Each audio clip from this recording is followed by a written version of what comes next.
You may shut me down with insults, but I will shut you down with the truth that you're so damn scared of people knowing. Hello, everyone, and welcome back to What's Your Mess? Mental, Emotional, Social Status of Life. I am Tracey D Armstrong, your host for this evening, and I have again another special guest. Today, I have Mrs. Sandra Luckey. Go ahead, Miss Sandra, and introduce yourself to the audience. Hi, everybody. My name is Sandra Luckey, and I am, uh, first of all, I'm excited to be here with you all and be a guest on Tracey Armstrong's show. Um, I'm kind of lost for words right now because I'm excited. Just being real, that's me. But I have a book. I'm an author, and this is my book, you all.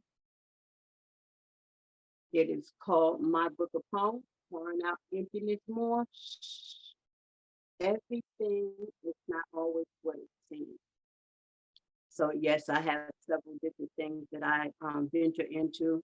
I also have a live on Facebook. So just a few things about me. No, you have an amazing book of poems, and we're going to talk about that a little bit later. But right now, can you tell everyone? I know you wasn't always an author and things like that. Can you tell everyone a little bit about your mess and what you've gone through? Woo, that's a whole lot of mess. All right, now it's a flood. It's a flood. Well, one of the things that has been my mess was that um, I come from being abused. So in the past, coming from abuse leaves a huge mess because it leaves you broken mentally, emotionally, spiritually, psychologically, financially, socially, all of those ways.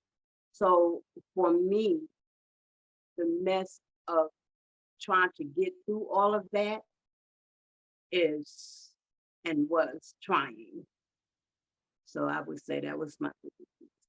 So you said, just to go back on what you just said, you said you were a victim of abuse, and of course, most definitely that's mentally, emotionally, like you said, physically, psychologically, all of Yeah. those things.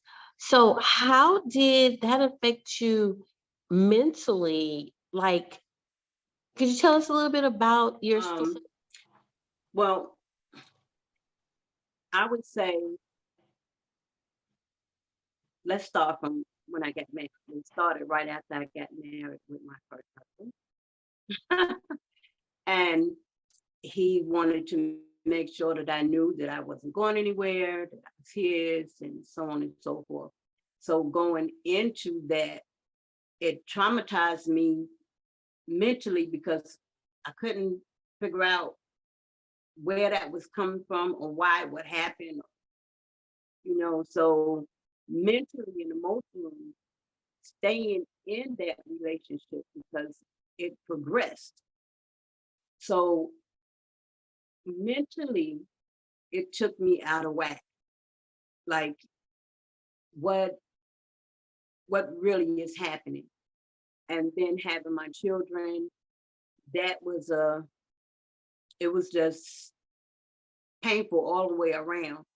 So there is no mental preparedness for being abused because regardless of what you think you are ready for, you will not be because it snatches you to different areas. Because I'm picturing this, and you use the word traumatizing, and I'm like, okay, I can only imagine the trauma. And then you said, then you had children. So if you don't mind me asking, did you have children while you were in the abusive relationship or in the marriage? It was an abusive marriage. Yes, it's a marriage. Yes. Okay. And so how was that emotionally? Because I know, like you said, your mental state and your mindset you couldn't even really think, and you can't even imagine. Like, I'm thinking about it, I can't even imagine being in that situation. But emotionally, how were you affected? It was a little roller coaster. Not even to, if you've ever been on a roller coaster and you feel the rocking of it, letting you know that something is wrong, and you feel the gravity of the pull on whatever train you're in, and you feel it going towards the ground, but there's nothing you can do until you can get off, and you're wishing and hoping that you had not gotten on the ride in the first place, and that you're able to get off of it safely. It puts you in that type of mindset on a regular basis. What is going to happen? How did I even get here? Why can't I leave? And so mentally, it literally threw me.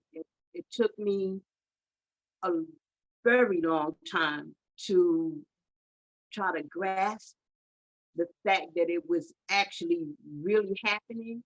Because mentally, you like trying to figure out, how do I fix this? What do I do? And what did I do? All of that.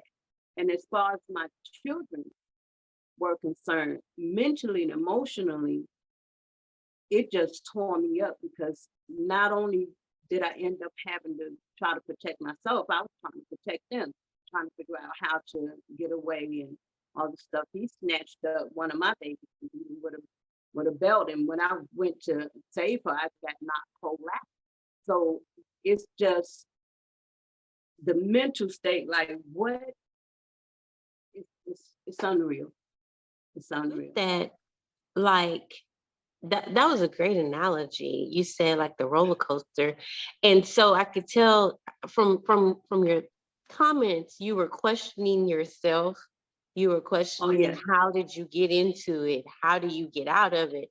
Like, is this real? Is this really happening? right. So let me ask, how long were you in that relationship or in that marriage? 11 years. 11 years. Wow. And then, so what you just said, he wasn't just abusive to you, he was also abusive to the children, because Yes. it was like a trickle down effect, pretty Yes. much. Okay. So with that, how did all of that affect you all socially, with Mm. friends or family? Of the embarrassment. The embarrassment was huge for me, because I've always been an outgoing person. I've always been the hugging person. I've always been the, oh, let me help you with this person. And excuse me, I've always been the protector in my family. I've always been the one to, we get ready to go. Let's go. I got it. I'm gonna take care of it. Don't even worry about that. So when that happened, it kind of threw all of that away, because people were like, wait a minute, what's wrong? Because I got standoffish.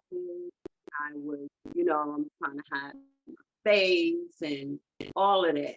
So that would be, that's one. The second biggest thing for me was even wanting to tell people that I was married. Because how do you do that? How do you say I'm married to someone that says they love you, but you're dying every day behind closed doors? That's not, that's nothing you want to ring a bell about and talk about. So yeah, socially and in other ways too, it was painful. And not to mention that when my youngest daughter was born, she was born with her leg already snapped backwards, and she had little bruises all over her. So even to present my baby was painful, because people ask me, what happened to her leg? You know, so it's a lot. And not the last question, but I'm listening to you and I'm listening to 11 years, children in the Yeah. picture. Oh man, you said the embarrassment, not wanting to even let people know that you were married. Yeah. And I could just imagine, like you said, you were real social and you were out there and Yeah. and then you were trying to hide. I'm assuming hide your face and hide your bruises or hide, Yeah. and not to be as social as you were. How did that affect your status of life? Because like sounds like your life Mm, changed. it did dramatically. Dramatically. I literally went into it.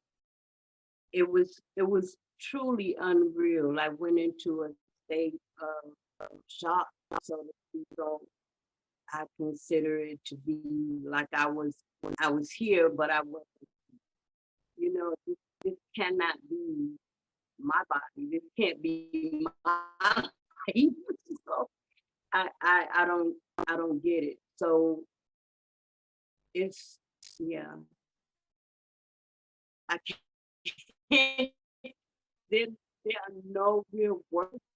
Uh, the the the pressure that it puts on you to be who you used to be, and because you haven't come from where you are now, there's no way you could be who you used to be, because who you used to be was flourished with happiness, with joy, with love, with certainty. But abuse threw me into the opposite of all of that. So it really took a large toll on me financially, emotionally, all of those ways that I mentioned earlier, which is why I try to do what I do now, and that is talk to people. And I've heard you talk before, and your talks are amazing. And the fact that you Yeah. tell your story and you're vulnerable about it and you express what you've gone through and what you've come through. Can you tell the audience a little bit about, because this is what I know people are saying. I know people are sitting back saying, well, if this was happening, why did she stay for 11 years? And why didn't Yeah. she get out of it sooner? Because I know that's what some Yeah. people will ask. So I'm going to ask a two-part question. It's two parts, okay? The first part is going to be what Okay. people are going to be asking themselves or asking, the back of their head, well, why did she stay so long? That's the first part. But then the second part is, how did you come out of your mess? You want to frame it. However you want Well, to, because I know it goes the together. I reason why know, I know why you were in it it does. for 11 years. And I know how you came out of it. But let the audience know a little bit more about what happened, if That's you don't not a mind. problem. Okay. Well, going through it, um, it kind of, truth be told, it pushed me to get closer to God, because I was really upset with him and I couldn't get what was going on, why he would want me to be married to something that would try to kill me, when he said that I'm supposed to be on a paradise earth. I'm trying to figure out how that went together. Honor your husband, and all of that. It wasn't working in my head. So I stayed, one, because of believing that that's what God wanted me to do. And that is to honor your husband and to not divorce, because God hates the divorcing. So that was one. Two was not knowing what to do if I was to leave, where I was to go, what was going to happen. And as a matter of fact, when I was able to leave, those things came up. Where am I going to go? What am I going to do? Who can help me? All of these things. And that the other part of the question, the B part, how I got out. Well, God literally saved me. I guess I was I guess I was one of his kids that was like, do you not read the messages I'm sending you? So he had to come and tell me himself. One day when and it was on a Sunday too. And my husband at that time had me choked. He was strangling me, and I was at the top of our front door, and I could hear my eyes popping out of my head, and I could feel the blood vessels snapping, and I could feel it as well. So I'm like, what in the world? So long story short, he came and he told me, I know the plan that I have for you. And it is not to hurt you, but it's to prosper you. That scripture. So when he said it to me, I was just like, what?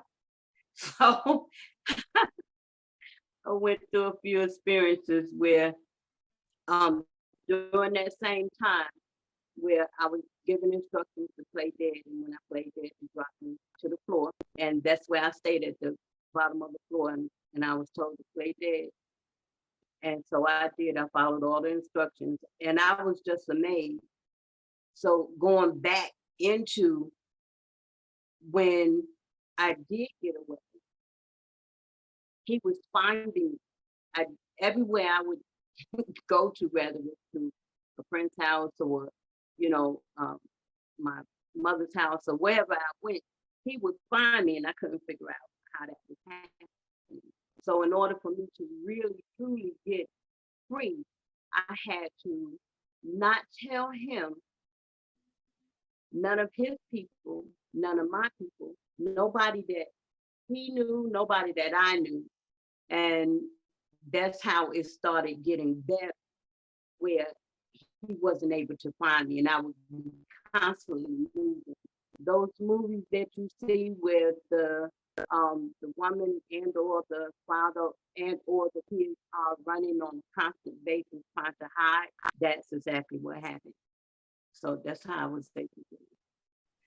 Every time I hear you tell that story, I'm still like, it was crazy. Because I can imagine, I can picture that picture very vividly of how you're saying how it all came to pass when the voice spoke to you and your spirit gave you directions and instructions on what to do. And that is just, let me tell you, your story, and I told you this before, but I want to tell the listeners, your story is going to encourage and help someone who is going through the same situation that you were going through. And let me just ask this, so you were in the marriage for 11 years. How many years have you been out of that abusive relationship? Now a strong, maybe 30 years. Yes. 30 years out of it, and continually healing forward. And now healing. Speaking to others, encouraging others. Let's talk about what all you do to encourage and to uplift others. Your book, you showed everyone your book earlier. Can you bring that book back out for us? And it's a book of poems. Look at that. Look at that cover, y'all. Like, when I saw the cover, I was like, oh my gosh, this is amazing. Would you like to share? I would. I want to say one thing about the book. And if I could read a poem from it, I like that. But I want to show the back of the book because many people may know her. Her name is Yolanda Floyd. She is one of my children from that abusive marriage. And she is striving to be whole. She's healing. So it's a lot involved with abuse. And I want people to know how important it is to get free because it's not only you that suffer, it's your children. It is the people that are around your children. And it goes into your entire life. So to jump ahead of that, as one of the great mentors have said, you find out what is needed and then you jump in front of that and you go forward from there. So I'm going to share one of the poems I like. I get a lot of interest from people about this poem, and it is called, as soon as I find it, I'm sorry, it got thrown off, A Divided Love. No problem. Take your time. Thank you. It says, I sit and wonder why love has come, only to become a divided one. When we lay our heads in the same bed, knowing that in the morning within my bosom, my love for you was kept warm and dear, and always new. Ain't only to please you, why has a divided love come? As if I was in despair when I was living my life like Mary J. said, I was just fine. Never to worry about what I was to eat, nor where I was to sleep, not even what to put on my feet. But look at me now. And I bet you don't even lose a wink of sleep. You're even going to be mad because I wrote this book of poems about a divided love. When I write it all down, then it becomes clear. For I've known a love like this, of which the Bible told us, that's made pure, a love that comes to still kill and destroy. Was this the love that came to devour like a vampire comes to suck on one's neck in the midnight hour? I feel as if this is it. A love that came to kiss me and sleep, to see if I would be defeated or would I defeat, which will hold true power over me. Well, I tell you now, although I was stripped of all I had, I took plea to a love I know was the reason for the footprint in the sand. For his is not a divider. And that's one of the poems from my book of poems. Ooh, okay. So tell me this, how can I get the book? How can listeners get the book?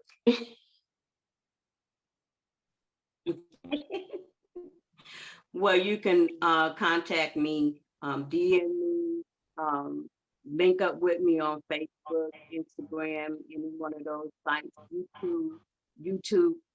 You can also email me at luckysandra78@gmail.com. And you can purchase the book by going to my book of poems on Cash App. And it's that $, I think, the $, and the Cash App, and look me up from there. Okay. Well, I will have all of that information at the end of the episode. So I'll have the book information. I'll have all of her social media information. So make sure you stay tuned to the end and check out all of that information so we can get that book of poems, because that, woo, divided love, brought back memories. So I'm telling you. But we can't go there today. Okay. Like, wait a minute. Exactly. I was just fine.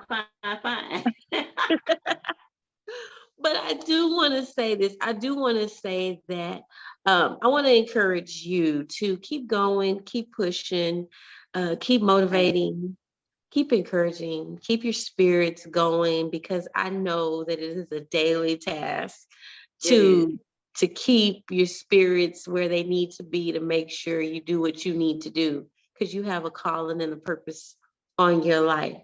And your calling is, in my thoughts, based on from what I know, is that your calling and your purpose is to help women or men or anyone who's in any type of domestic violence or abuse come out and come through. Yeah. So are there any last words that you would like to leave with our audience? Yes, a whole bag full. Come on, let's go. First of all, I want anyone who is having any type of abuse or anything, even to oneself, I want you to know that you are loved, that you are cared for, that you are thought of, and that you mean more than what abuse wants you to think you do. You are special, you are important, you are beautiful, and you have a purpose. The only time anything comes to feel and destroy is if you have a value. My suggestion is that you love yourself enough to find your value, to know it for yourself, and to move forward someday. There are many, many places that you can start to look. You can get help. One of the places that I have found help is linking up with the APS team. And when I tell you, APS and this team is powerful, separate, powerful. And when we are told that God gave us love, power, and a sound mind, not fear, this group, led by Antonio T. Smith Jr., they give so much till you can't help but to start to feel and to know that you are more important than what abuse calls and wants you to accept. So I would say start with you and start linking up with people that will help you to see your value, because that's what I do. Follow the instructions. Follow the instructions.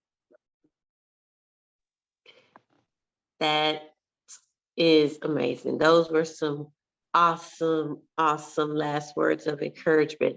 And I like you said about the value, and I was over here like, if you didn't have any value, there would be no reason for you to be attacked. So Exactly.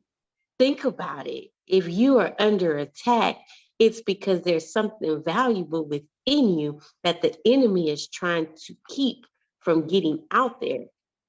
So everyone that's listening, there's some type of value that you have in your life. And like she just said, you have to realize your value. Yeah. And I just wanted to add to some of the things, not add, but reiterate some of the things that you said while you were going through your mess. I just want everybody to remember there's no reason for you to be embarrassed about the abuse.